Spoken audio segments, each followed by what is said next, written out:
Nelson Mandela के बारे में बहुत सी बातें आपने सुनी होंगी। नेल्सन मंडेला एक ब्लैक पर्सन व्यक्ति थे जिन्हें कि साउथ अफ्रीका में बहुत ही प्रताड़ित किया गया था। वो बहुत ही लंबे समय तक श्वेत लोगों के अधीन थे और वो भर नहीं, एक लंबे समय से श्वेत लोगों के अधीन वो सारे ब्लैक पर्सन थे और सारे वो अधिकार भी इनके कैद थे जो कि इनको मिलने चाहिए थे। तो इसके खिलाफ इन्होंने एक लड़ाई छिड़ी। बहुत लंबे समय तक ये अपने परिवार से, अपने लोगों के साथ से अलग रहे, जेल में भी रहे और एक लंबे समय के बाद जब इन्हें आज़ादी मिलती है तब यह चेहरा लोगों के सामने आता है जिसने अपने आश्वेत लोगों के लिए बहुत कुछ किया और एक अच्छे मुकाम तक अपने समाज को लेकर गए। और इन्होंने देश के लिए क्या किया ये हम लोग देखेंगे। आज एक सीरीज लेकर आए हैं जिसमें हम लोग सारे शॉर्ट और मोस्ट क्वेश्चनों की सीरीज लेकर आए हैं और उम्मीद करते हैं कि इनमें से कोई ना कोई प्रश्न आपकी बोर्ड परीक्षाओं में 100% पूछे जाने वाले हैं। तो आप लोग ध्यान से देखें पूरा, और यदि कोई चीज़ क्लियर ना हो तो आप उनको पूछ सकते हैं। देखिए, सबसे पहला प्रश्न जो हम लोग लेकर आए हैं, कहते हैं where did the ceremonies take place. मतलब ये तब की बात है जब इन्होंने सारी लड़ाइयों को जीतने के बाद में एक इनॉग्रेशन रखा हुआ था। वह समारोह जो एक जीत के पक्ष में भी था और सभी लोगों को इनविटेशन भेजा गया था, बहुत दूर दूर से लोग आए हुए थे। तो इसमें ये बात पूछी जा रही है कि ये जो सेरेमनी रखी गई थी, ये जो समारोह रखा गया था, यह कहाँ पर रखा गया था। तो ये सेरेमनी जो रखी गई थी, तो the ceremonies took place in the sand stone amphi theatre formed by the union building in Pretoria. मतलब ये जो सेरेमनी थी यह यूनियन बिल्डिंग जो कि प्रेटोरिया में स्थित है उसके एम्पी थिएटर मतलब रंगशाला में रखा गया था, जो कि एक बलुआ पत्थर मतलब एक विशेष प्रकार के पत्थर से इस बिल्डिंग को बनाया गया था। अब आपने हो सकता है कि ये प्रेटोरिया का नाम सुना हो या ना सुना हो, क्या है क्या नहीं है, तो मैं आपको बता दूं यह एक ऐसी जगह है जो कि साउथ अफ्रीका में एक खास जगह के अंतर्गत गिनी जाती है। इसके आप चित्रों को भी देख सकते हैं। ये साउथ अफ्रीका की यूनियन बिल्डिंग का चित्र है। एक प्रश्न और इसी से बनता है, can you name any public buildings in India that are made of sandstones. क्या भारत में भी, यदि हम लोग भारत के निवासी हैं तो क्या हमें मालूम है कि भारत में भी कोई ऐसी बिल्डिंग है जो कि सैंड स्टोन पत्थर से बनी हुई है? क्या आप उसके बारे में जानते हैं? तो हाँ, हम कुछ बिल्डिंगों के नाम जानते हैं, उनके नाम हम आपको बताते हैं। तो the parliament house in new Delhi, मतलब नई दिल्ली का जो पार्लियामेंट हाउस है वो भी इसी पत्थर से बना हुआ है। The Rashtrapati Bhavan in new Delhi, नई दिल्ली में जो राष्ट्रपति भवन है वो भी इसी पत्थर का बना हुआ है। The supreme court of India in new Delhi, नई दिल्ली में जो सुप्रीम कोर्ट बना है वो भी इसी पत्थर से। और मद्रास का हाई कोर्ट ये भी आपका इसी पत्थर से बना हुआ है। तो इतनी चीज़ों को मैं जानता हूँ तो मैंने आपको बताया। हो सकता है आपने इन चीज़ों को कभी ना देखा हो, तो मैं आपको दिखा दूँ। सबसे पहले ये है आपका पार्लियामेंट है, आपका न्यू दिल्ली में जो है उसकी बिल्डिंग है। दूसरा देखिए राष्ट्रपति भवन है, ये चित्र आपके सामने आ रहा है, ये राष्ट्रपति भवन का चित्र है, ये भी आपका दिल्ली में है। तीसरा चित्र जो आ रहा है वह आपका है सुप्रीम कोर्ट ऑफ इंडिया का चित्र है आपका। और चौथा चित्र है वो चेन्नई हाई कोर्ट का है जो कि मद्रास में है आपका। ये आपके चारों चित्र आपके सामने हैं। ये चारों चीज़ें ये भी सैंड स्टोन पत्थर से ही बनाई गई हैं। तो आपके दो प्रश्न यहाँ कंप्लीट हो जाते हैं कि ये जो प्रोग्राम था, ये इनॉग्रेशन था, यह कहाँ पर रखा गया था। तो ये प्रेटोरिया में रखा गया था और एक विशेष प्रकार की रंगशाला में था, वहाँ पर यूनियन बिल्डिंग में जो बनाई गई थी। और क्या भारत में भी ऐसी कोई जगह है जहाँ पर इन पत्थरों का उपयोग हुआ है? तो हमने 4 जगह आपको बता दी, और भी बहुत सारी जगह हैं, लेकिन ये 4 मुख्य जगह जो हमने आपको बताई इसे आप याद रख सकते हैं। अगला प्रश्न है आपका, चलिए हम इसके बारे में भी देख लेते हैं कि यूनियन बिल्डिंग आखिर है क्या। तो the union buildings are the official headquarter of the government of South Africa. जो यूनियन बिल्डिंग है वह गवर्नमेंट ऑफ अफ्रीका मतलब अफ्रीका की जो सरकार है उसका हेडक्वार्टर भी कहा जाता है। The office of the president called the presidency. यहाँ पर जो यहाँ के प्रेसिडेंट हैं, राष्ट्रपति हैं, उनको रखा जाता है। Is also in the union buildings. ठीक है, तो इसके बारे में भी आप जान सकते हैं। यूनियन बिल्डिंग दक्षिण अफ्रीका सरकार का आधिकारिक मुख्यालय है। राष्ट्रपति का कार्यालय भी है जिसे प्रेसिडेंसी कहा जाता है, यह भी यूनियन बिल्डिंग के अंतर्गत है। ये इमारतें देश की 3 राजधानियों में से एक प्रिटोरिया में स्थित है। तो इसके बारे में जानकारी पर्याप्त है आपके लिए कि ये है क्या।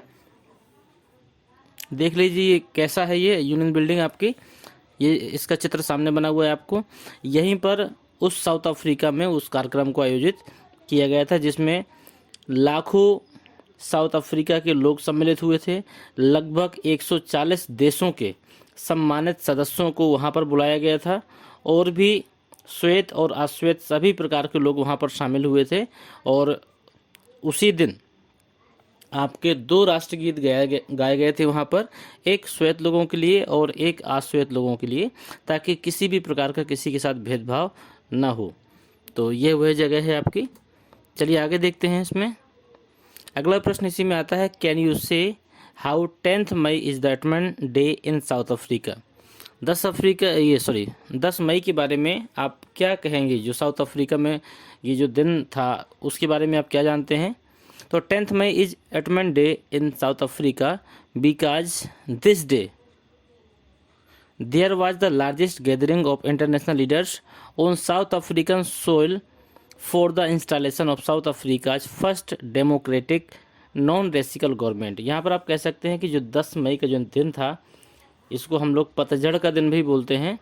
10 मई की जो पतझड़ का दिन था इन साउथ अफ्रीका में बहुत खास था, क्योंकि ऑन दिस डे, क्योंकि इस दिन there was the largest gathering, बहुत अधिक भीड़ हुई थी, ऑफ इंटरनेशनल लीडर्स, अंतर्राष्ट्रीय नेताओं की बहुत अधिक भीड़ थी, ऑन साउथ अफ्रीका सोइल, मतलब साउथ अफ्रीका की इस धरती में अंतर्राष्ट्रीय नेताओं की बहुत अधिक भीड़ हुई थी, for the installation of South Africa first democratic, मतलब पहली ऐसी लोकतांत्रिक सरकार जो कि नॉन रेसिकल गवर्नमेंट, जो कि रंग भेद के विहीन थी, मतलब रंग भेद विहीन लोकतांत्रिक सरकार की गठन के लिए वहाँ पर एक बहुत लंबी भीड़ आई हुई थी जो कि अंतर्राष्ट्रीय नेताओं की थी। इसलिए 10 मई का जो दिन था वो कुछ खास माना जाता है। ठीक है, वो पतझड़ का महीना था वो, जिसमें इस तरह की भीड़ हुई थी। देख सकते हैं आप, कुछ चित्रों के द्वारा बताया गया है। कुछ इस तरह की भीड़ वहाँ पर हुई थी जहाँ पर हर कलर के लोग वहाँ पर आए हुए थे, हर देश के लोगों ने वहाँ पर पार्टिसिपेट किया था, हर देश के खास लोग वहाँ पर पहुँचे हुए थे और उस देश के बहुत सारे लोग वहाँ पर थे। चलिए अगला देखते हैं। अगला प्रश्न है आपका, what do the military generals do, मतलब वहाँ के जो मिलिट्री जनरल है उन्होंने क्या किया। How has their attitude change and why, उनका जो स्वभाव था वो कैसे परिवर्तित हुआ और क्यों हुआ। तो मैं आपको बता दूं मिलिट्री जनरल के बारे में, ये वही मिलिट्री जनरल थे जो कि श्वेत लोगों की सरकार के दौरान नेल्सन मंडेला को अरेस्ट कर चुके थे और उनको जेल में रख चुके थे और उनको काफ़ी अधिक प्रताड़ना भी दी थी। ये वही मिलिट्री जनरल थे जो कि श्वेत लोगों के समय में इनके ऊपर अत्याचार करते थे, लेकिन जैसे ही राष्ट्रपति बने तो उन सभी का व्यवहार बिल्कुल परिवर्तित हो गया और उन्होंने उन लोगों को छोड़कर इनके साथ एक शपथ ली कि हम आपके साथ, आप पूरी निष्ठा के साथ रहेंगे और व्यवहार करेंगे। तो देख लेते हैं इसका उत्तर क्या है। The highest military generals of South African defence force and police saluted Mandela and pledged their loyalty, मतलब यहाँ के जो हाईएस्ट मिलिट्री जनरल थे साउथ अफ्रीका के और डिफेंस के और पुलिस वाले, इन सभी ने सैल्यूट किया मंडेला को और प्लेड दियर लॉयल्टी, और अपने निष्ठा की उनके साथ शपथ ली। निष्ठा की शपथ का मतलब ये होता है कि उन्होंने पूरी निष्ठा, ईमानदारी के साथ में अपने पद का निर्वहन करेंगे, इस चीज़ की शपथ ली। और इसी में एक प्रश्न और जुड़ा हुआ है आपका, how has their attitude change, उनका स्वभाव कैसे परिवर्तित हुआ। तो मैंने आपको बताया है कि this change is attitude was due to the fact that new non racial government was elected and Mandela was then the president of South Africa, मतलब वहाँ पर एक नई सरकार का गठन हुआ था जो कि रंग भेद विहीन थी, जिसमें से मंडेला जो थे वहाँ पर साउथ अफ्रीका के राष्ट्रपति के रूप में चुने गए थे, इसलिए उनके व्यवहार में ये परिवर्तन आ गया। ये एक बहुत बड़ी बात होती है कि किसी व्यक्ति ने इतने लंबे संघर्ष के बाद भी अपने देश की आज़ादी के लिए अपने अंदर जलती हुई लौ को कभी बुझने नहीं दिया, और एक समय ऐसा आया जब उसने अपने साथ में अपने पूरे देशवासियों को इस मुसीबत से आज़ाद कराया। इन्हीं को कहते हैं ट्रू पैट्रियट सत्य देशभक्त। मंडेला को आप पहचान भी सकते हैं, अगर आप नहीं जानते हैं तो आप मंडेला का फ़ोटो देख सकते हैं और उन मिलिट्री जनरल को भी देख सकते हैं जिन्होंने इनके सामने सैल्यूट किया। ये वही मिलिट्री जनरल हैं जो कि कुछ समय पहले श्वेत लोगों के अधीन थे और उनके आदेशों के अनुसार इनको अरेस्ट भी किया था, इनको प्रताड़ित भी किया गया था और इनको इनके अधिकारों से वंचित भी किया गया था। ये वही सभी लोग हैं जिन्होंने इनके साथ शपथ ली और आगे से इनके साथ पूर्ण निष्ठा के साथ अपना कर्तव्य का निर्वहन करने के लिए बात रखी। चलिए अगला देखते हैं। कहते हैं why were two national anthem sung. भाई माने क्यों, वेयर टू नेशनल एंथम संग मतलब दो राष्ट्रगीत क्यों गाए थे या फिर जो दो राष्ट्रगान थे, गीत नहीं सॉरी हम राष्ट्रगान बोलेंगे, दो राष्ट्रगान एक साथ क्यों गाए गए थे।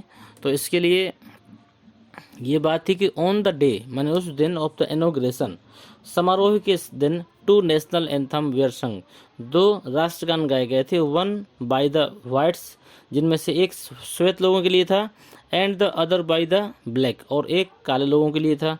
This symbolise the equality of black and whites, यह प्रदर्शित करता है समानता के अधिकार को, ऑफ ब्लैक एंड वाइट्स माने काले और गोरे लोगों के बीच समानता के अधिकार को प्रदर्शित करता है।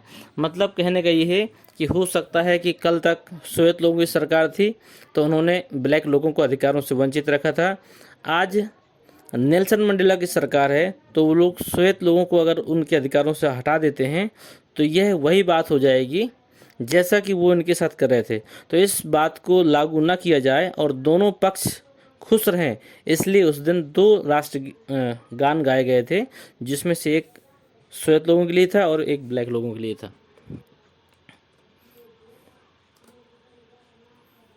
ये हमारे नेल्सन मंडेला जी जिस दिन राष्ट्रपति बने थे वो 10 मई 1994 का ये तस्वीर है, आप देख सकते हैं इसमें, जिस दिन उन्हें एक राष्ट्रपति के रूप में चुना गया था। और वो पहले व्यक्ति थे जो लगभग 400 वर्षों के बाद में या फिर 4 सदी के बाद में एक आश्वेत राष्ट्रपति के रूप में चुने गए थे, या फिर ये कह सकते हैं एक लंबे समय के बाद में एक ब्लैक व्यक्ति के रूप में चुने गए थे जो कि राष्ट्रपति थे और एक अच्छी जीत पाए थे वो। चलिए देखते हैं आगे। व्हाई ट्विन ऑब्लिगेशन, क्या दो कर्तव्य हैं डज मंडेला मेंशन, मतलब मंडेला के अनुसार जो दो कर्तव्य व्यक्ति के या किसी भी व्यक्ति की बात करूं, किसी भी व्यक्ति के दो कर्तव्य कौन से होते हैं तो मैं आपको बता दूं, आपके हमारे और हम सब के ये दो कर्तव्य बहुत ही ज़रूरी हैं जो कि हमें करने चाहिए। एक कर्तव्य हमारा हमारे परिवार के प्रति होता है जिसमें से माता पिता, भाई बहन, बच्चे या फिर अन्य कुटुंबवासी होते हैं। तो एक कर्तव्य हमारा अपने समाज या परिवार के प्रति होता है और एक कर्तव्य हमारा देश के प्रति होता है। इन दोनों कर्तव्यों को हमें लेकर चलना पड़ता है। प्रयास तो हमें ये करना चाहिए कि हम इन दोनों कर्तव्यों का निर्वहन करें, लेकिन कभी किसी कारणवश यदि हमें किसी कर्तव्य को पहले चुनना पड़े तो हमारे लिए सबसे पहले हमारा देश होना चाहिए, क्योंकि उसी देश के हम लोग वासी हैं। अगर हमारा देश खुशहाल होगा तो इसमें कोई संदेह नहीं कि इसमें हम सभी लोग भी खुशहाल होंगे। तो मंडेला इसमें देखते हैं, Mandela mentions that every man has twin obligation, Mandela mentions that every man has twin obligation, Mandela के अनुसार प्रत्येक व्यक्ति के दो मुख्य कर्तव्य होते हैं।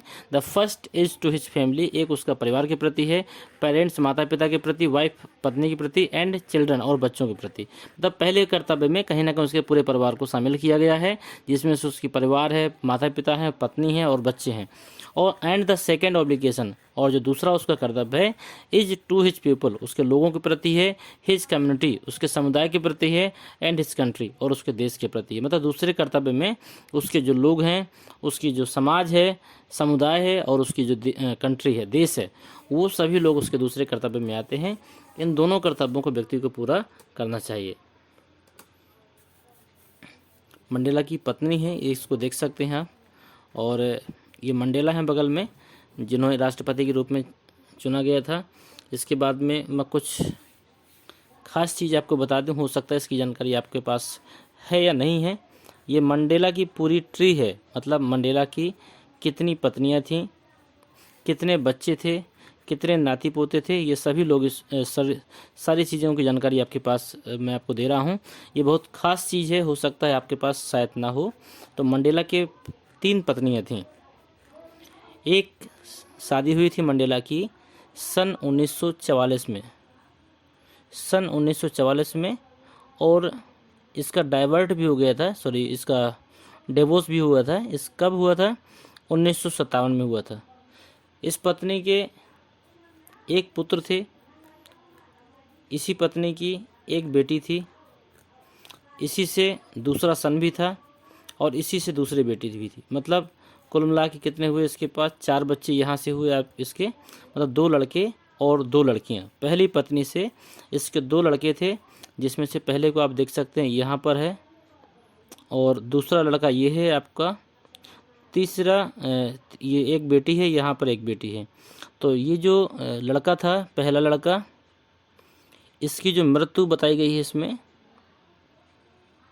इसकी कार क्रैश में, एक कार क्रैश के दौरान पे इसकी मृत्यु हुई है। दूसरा जो है ये भी डेड इन इन्फेंसी, मतलब किसी कारणवश ही मरा है। ये जो अगला पुत्र है इसका डेड ऑफ एड्स के कारण मरा है, और एक पुत्र इसकी है, ये है, इसकी कोई जानकारी ऐसी इसमें है नहीं है। तो एक पुत्री ये है इसकी, ठीक है। इसके बाद में कुल मिला के समझते हैं इनकी 3 पत्नियां हैं, जिसमें से पहली पत्नी के 2 लड़के और 2 बेटियां थीं। इसके बाद में इनकी दूसरी वाइफ है, जिससे इनकी शादी हुई थी सन 1958 में। इनसे भी इनको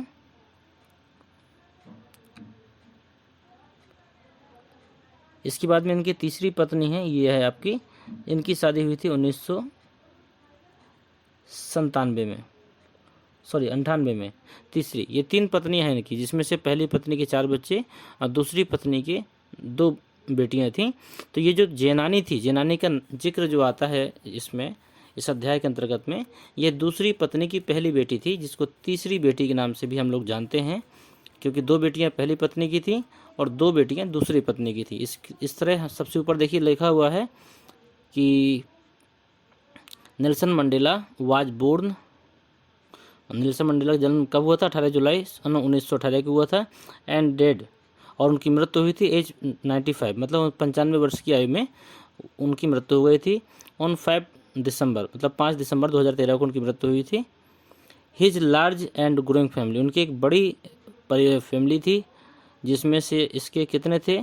3 वाइफ्स, 3 पत्नियाँ, 6 चिल्ड्रन, 6 बच्चे थे, 17 ग्रैंड चिल्ड्रन, और 17 इसके नाती थे, मतलब बच्चों के बच्चे, और 19 ग्रेट ग्रैंड चिल्ड्रन, और उन मतलब नातियों के भी जो बच्चे हुए वो 19 थे कुल मिला के। इस तरह ये एक बहुत बड़ी फैमिली थी, जो फैमिली स्ट्रक्चर इसमें दिखाया गया है। तो कुल मिला के आपको अगर कभी पूछता है कि जेनानी किसकी पुत्री थी, तो जेनानी इनकी दूसरे नंबर की जो पत्नी थी, उनकी पहली बेटी का नाम जेनानी था, जिसका जिक्र यहाँ पर आता है। ठीक है, ये हालांकि ये चीज़ें आती नहीं है, लेकिन फैमिली ट्री मैंने आपको इसलिए दिखाई है कि हो सकता है कुछ नई चीज़ें आपको इससे देखने को मिले। अगर इससे आप कुछ सीखना चाहते हैं या फिर इनके बारे में कुछ जानना चाहते हैं, तो आप इनके बारे में देखकर नोट भी कर सकते हैं। ठीक है, हम चलते हैं आगे। अगला प्रश्न है आपका, what does courage mean to Mandela. Mandela के अनुसार जो साहसी व्यक्ति होता है वो कौन होता है या क्या होता है? तो मंडेला सिखाते हैं that courage was not the absence of fear. Courage मतलब साहस का मतलब यह नहीं होता है कि आपके पास भय नहीं है, या फिर भय से आप अब्सेंस है, मतलब भय आपके आसपास नहीं है या फिर आप भयभीत नहीं होते हैं। But the Trump over it, लेकिन असली साहसी वही व्यक्ति है जो इस पर विजय प्राप्त कर लेता है। मंडेला के अनुसार साहसी व्यक्ति वह नहीं है जिसको भय नहीं लगता है, बल्कि साहसी उसे कहते हैं जो भय पर विजय प्राप्त कर ले, उसे कहते हैं साहसी। अगला प्रश्न है, which does he think is natural to love और हेट। मतलब उनके अनुसार जो प्यार या नफरत है, उनमें से क्या चीज़ नेचुरल तरीके से आ जाती है? तो फॉर मंडेला के अनुसार लव कम्स मोर नेचुरली। जो प्यार है ना, वो आपके पास नेचुरल तरीके से आ जाता है to the human heart, then hate, मतलब नफ़रत की अपेक्षा जो प्यार है वो आपके मन में बड़े आसानी से आ जाता है। यदि आप किसी से कितना भी नाराज़ हों, आप विचार करके देखिए अपने आप में, यदि आप किसी व्यक्ति से कितना भी नाराज़ हैं, आपके सामने एक हंसता खिलखिलाता हुआ बच्चा आ जाएगा, वो किसी से कहने की आवश्यकता नहीं, आपका मन ऑटोमेटिक परिवर्तित हो जाएगा। दूसरी चीज़ मैं बता दूँ, यदि आप बहुत नाराज़ हैं, रुष्ट हैं, किसी ऐसी जगह पे चले जाएं जो बहुत ही शांत हो, खूबसूरत हो, प्राकृतिक जगह हो, बिना कहे आपका मूड सही हो जाएगा, इसकी हमारी गारंटी है। तो इस तरह हम कह सकते हैं कि जो लव है, जो प्रेम है, वो कहीं ना कहीं मनुष्य के हृदय में नेचुरल तरीके ही से ही जन्म ले लेता है। आप किसी भी व्यक्ति को देखकर खुश हो जाते हैं, उसके पीछे कोई रीज़न नहीं होता, लेकिन दुखी होने के लिए आपको कारण चाहिए। मतलब दुखी होने के लिए आपको कारण चाहिए, लेकिन खुश होने के लिए आपको कारण ढूंढने की आवश्यकता नहीं है। आप 100 तरीके से खुश हो सकते हैं, लेकिन आपको गुस्सा होने के लिए या फिर किसी से नफरत करने के लिए एक कारण की आवश्यकता पड़ेगी। इसका मतलब ये कह सकते हैं कि जो प्रेम है वो किसी भी व्यक्ति में एक नेचुरल तरीके से आ सकता है। किसकी अपेक्षा? नफ़रत की अपेक्षा। तो क्यों ना हम नफ़रत की जगह किसी व्यक्ति से प्रेम की भावना रखें और सामंजस्य की भावना रखें। तो वही चीज़ मंडेला जी भी बोलना चाहते हैं कि हमें किसी भी व्यक्ति के साथ नफ़रत का व्यवहार नहीं करना चाहिए। अगला प्रश्न है, does Mandela think the oppressor is free? किस प्रकार मंडेला सोचते हैं कि ओप्रेसर इज़ फ्री, वाई या फिर वाई नॉट? मतलब ये बात सही है या फिर नहीं है, ओप्रेसर फ्री है या नहीं है? तो Mandela does not feel, Mandela नहीं महसूस करते हैं that the oppressor is free, कि ऑपरेसर मतलब उत्पीड़क जो होता है, जो परेशान करने वाला व्यक्ति होता है, वह फ्री है। मंडेला सोचते हैं कि जो उत्पीड़क है, परेशान करने वाला व्यक्ति है, वह कभी अपने आप को फ्री महसूस नहीं कर सकता है। बिकॉज अकॉर्डिंग टू हिम, क्योंकि उनके अनुसार an oppressor is a prisoner of hatred, कि जो एक ऑपरेसर होता है, जो उत्पीड़क होता है, वह कहीं ना कहीं नफरत का कैदी हो जाता है। प्रिजनर माने कैदी, ऑफ हेट्रेड माने नफरत का, वह नफरत का कैदी हो जाता है। हु इज लॉक्ड, जो बंद हो जाता है, behind the bar of prejudice and narrow minded, जो कहीं ना कहीं छोटी सोच के पीछे, और प्रीजज का मतलब क्या कहेंगे आप, इसको प्रीजज ही समझ लीजिए, इसकी मीनिंग नहीं मुझे याद आ रही है। ये प्रीजज और नैरो माइंडनेस, इसकी छोटी सोच के पीछे कहीं ना कहीं ये बंद हो जाता है, ये लॉक हो जाता है। इसलिए हम कहते हैं कि जो ऑपरेसर होता है वह किसी भी तरीके से फ्री नहीं है। ही फील्स, वो महसूस करते हैं, that both the oppressor and the oppressed, मतलब जो उत्पीड़क है और उत्पीड़ित है, are robbed of their humanity, वो कहीं ना कहीं मानवता को लूटने वाले व्यक्ति होते हैं। मतलब जुल्म सहना भी पाप है और जुल्म करना भी पाप है, ये दोनों चीज़ें गलत हैं। अगला है, what promise does Mandela, Mandela क्या प्रॉमिस करते हैं? Make in the beginning of people of his oath taking speech, मतलब अपने पहले भाषण में या फिर शपथ लेते समय मंडेला क्या वादा करते हैं? Mandela thanks all the international leaders, Mandela सभी अंतर्राष्ट्रीय नेताओं को धन्यवाद करते हैं, एंड गेस्ट, और मेहमानों को भी धन्यवाद करते हैं, एज ही कॉलेड, जिन्हें कि बुलाया गया था, in occasion of joy and victory for justice, जिन्हें कि जॉय खुशी और विक्ट्री जीत के समय, फॉर जस्टिस और न्याय के लिए उन्हें वहाँ पर इनवाइट किया गया था। ही प्रोमिस, उन्होंने वादा किया, that the country shall not again experience, इस राज्य को दोबारा कभी नहीं अनुभव करना पड़ेगा, the operation of one by another, मतलब एक दूसरे के प्रति जो ये अन्याय था, इस चीज़ का कभी भी उन्हें दोबारा अनुभव नहीं करना पड़ेगा।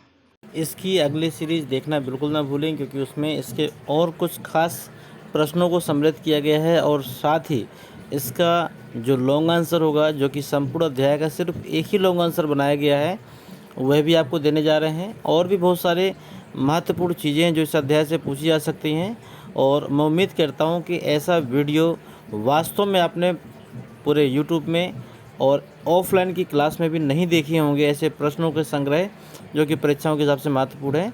तो अगला पार्ट इसका देखना बिल्कुल ना भूलें। इसके साथ मिलते हैं आपसे अगले वीडियो में एक नए टॉपिक के साथ में। धन्यवाद।